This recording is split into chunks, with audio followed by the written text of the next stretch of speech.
Elsie Alvarez, mga panauhin, sa aming minamahal na pong guro, Dr. Jose G.J.A. Terenas, at sa mga magulang.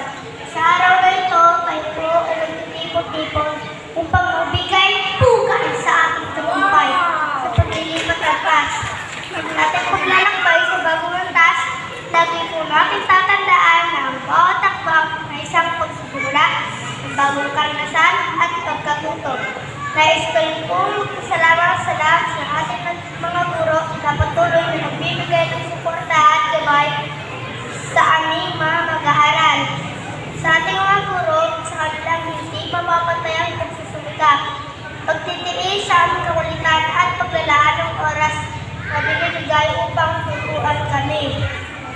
Kayo po ang mga tanglaw ng aming kaalaman, ang mga gabay sa bawat takbang sa aming paglalakbay sa mundo ng edukasyon. Salamat po sa inyong dedikasyon at pagmamahal sa aming pag-ulan.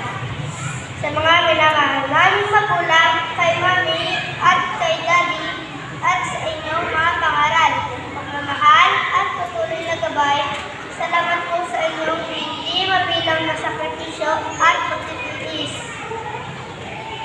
Kayo po, mga unang guro ng aming buhay, mga tinuturo ng tamang landas at halimbawa ng kabutihan.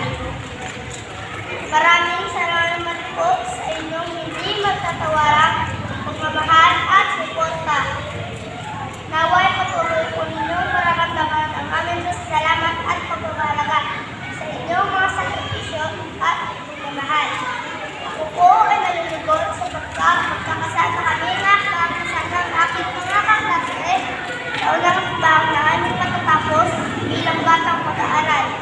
Sa ngalan ng kindergarten class, Palakpak kayo, palakpak. Palakpak. Sabihin na magbuhay ang masisipat antas. Magbuhay ang ating